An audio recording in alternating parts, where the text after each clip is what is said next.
Hey fight fans, we're here in Toronto, Canada with one of the top boxing trainers here, Mr. Socrates Celestial.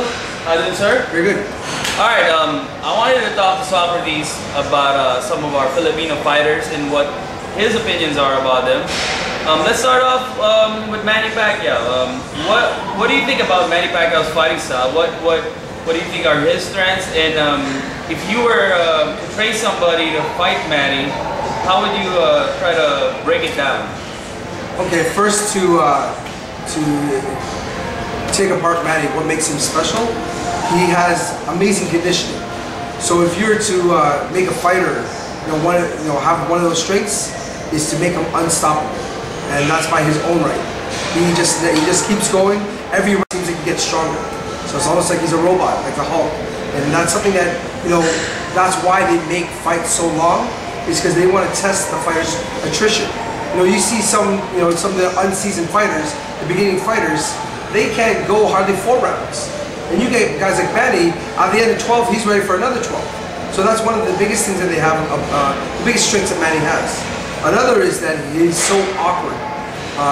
Boxing is being based upon different types of trades and from different countries, and come down to a basic Olympic Western stance and conventional hands up. The way that Manny fights, it's off tempo. It's different angles. He shoots punches when people usually punch and then guard. His punch count ratio is so high, whereas other boxers punch at maybe 5 or 6 punches. He does 12, 15, 18 punches. You see that in the fight with Guerrero. As the fight continues, his punch count just kept going higher and higher and higher. And that has to also be playing to his attrition. So that's another asset, is his awkward style. Now his punching power, again, he's knocked out guys that the same weight of him, where it looks like a heavyweight had their hands on him. So his punching power alone. Now to attribute to his punching power, it's also because his awkward angles, people can't see where these punches are coming from. That's just like the Cotto fight. He got knocked down with an uppercut, and he wasn't even looking down. His eyes were looking forward at one of his straight punches. He mixes up straight punches, uppercuts, and hooks, and it's very hard to dictate what angle he's coming from and what he's going to throw next. So there's, those are just 3 of the main things beyond, all his other, his speed or his discipline towards the sport. But just to name the first 3 I can think off the top of my head. Yeah. All right. So if you were gonna train a fighter to try to beat Manny Pacquiao, how are you gonna do it? First thing is one of the first strengths I attacked was his attrition. You got to be able to stand 12 rounds. Period. You don't have a chance if you can't breathe. Can't breathe, you can't fight. So I'm gonna have to get my fighter to just be able to do 12 rounds with no problem. And I mean, I'm gonna be throwing fresh fighters, every round a new fresh fighter. And in training, we're not going to go 12 rounds, we're going to go 24. Because if Manny can go 24, my fighter's got to be able to do 24, no problem. Now, with his awkward style, he's got to be able to have a defense that matches that awkward style. So, it take up, my job, my responsibility to study Manny's angles and to get my fighter moving as well. Adjusting his angles and his defense to the angulation that Manny punches. And finally, the speed. The best thing to combat speed, realistically, beyond defense, is jabs. No other punch really. Every other punch, you commit too much. Jabs are the most important punch. They set up the combinations. They can be used forward, backwards, side to side. So I would work on my fighter's jabs, just out jabbing them, trying to stall and keep that range away from Manny's inside work. His inside work is brilliant. So that's how I do it, to work on his attrition, his defensive angles, and his jabbing power and jabbing speed. Excellent, excellent. Let's talk about Julaton. You saw her last fight against Lisa Brown, and she lost that fight, and she's fighting tomorrow night here at Casino Rama. What observations do you have on her fighting style, her strengths, her weaknesses, and what do you want to see from her tomorrow, and the improvements you think she needs to make in the way she fights, so she can step up to that next level?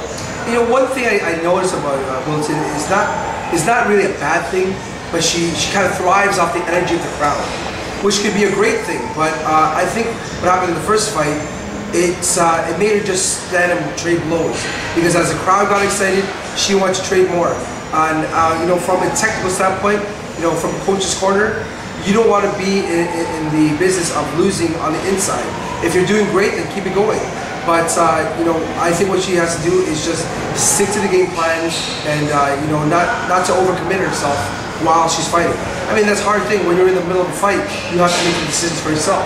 You got to make the transitions yourself. But she has to keep the basics of the game plan together.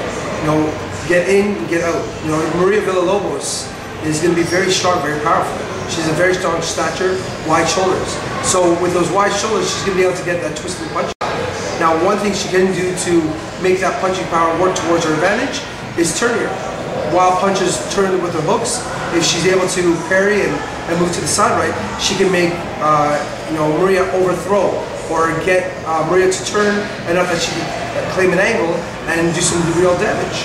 So, you know, what I see is if she could find the proper range where Maria will stop moving forward and still Anna will have the punching power and the range, she can take her all night and stop the fight completely.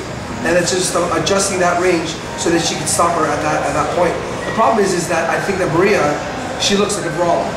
So once she gets hit, and if she starts getting hit and she doesn't find answers at the end of her hands, she's just going to start coming forward, you know, sacrifice a couple punches to the head so that she can find it.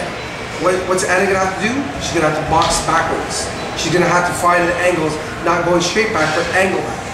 So basically, as its, you know, bull comes forward, she's going to have to be the matador. Matadors don't fight bulls.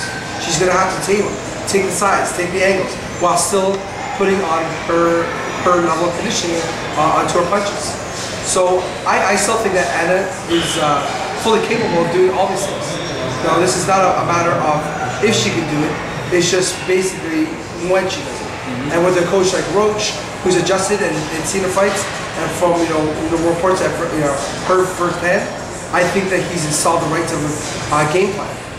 You know, I would share the same ideology that he has for the game plan for that fight. Awesome, man. So let's talk about other Filipino fighters. Who are the other Filipino fighters out there that have impressed you? You know, Marvin Sonsona at a young age to get such a high credential. I mean, Filipino or not, that's just amazing as a boxer. Now, I know that recently he's lost, which is part of a boxer's career, but you know, for the beginning of his career, that's such a strong jump sling. You know, Ciso Morales as well. I like the way he has, you know, stays in the tight package, and of course, Nonito Donaire Jr, who is on the pound-for-pound list. You know, and those are just, you know, name a few of the Filipino fighters out there. Let's talk about Nonito Donaire Jr. He's considered one of the best fighters pound for pound, that he said. What have you observed in the way he fights? Why is he so special? You know, the one thing I like about Nonito Donaire Jr, he's very relaxed. It looks like he belongs there. It looks like he spent, you know, years sleeping in the ring. And when you have a relaxed fighter, you have a dangerous fighter. You know, you put somebody in the middle of warfare who can just relax and shoot the targets, that's what you get, you know, a proficient fighter. You know, he sees what blows are going to be detrimental, and he sees what blows are not a threat. So he doesn't overuse his energy. He's very methodical in the ring, and that's something rare to see.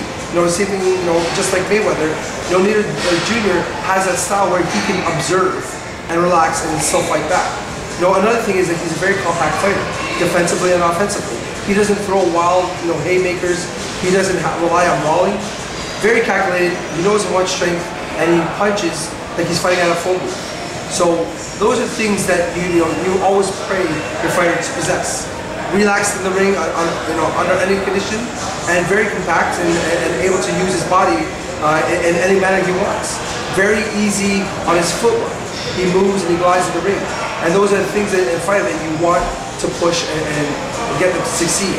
You know, some of the guys on the pound-for-pound list are very strong fighters. You know, very brawling type fighters.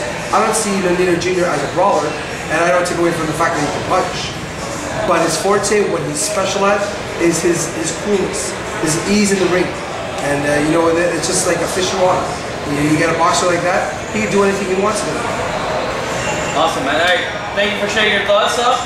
And All you fight fans out there, check out Socrates Celestial. He also writes for philboxing.com.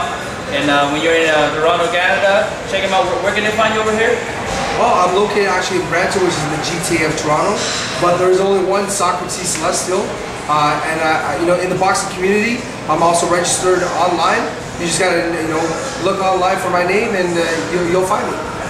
All right, there you have it. That's a wrap.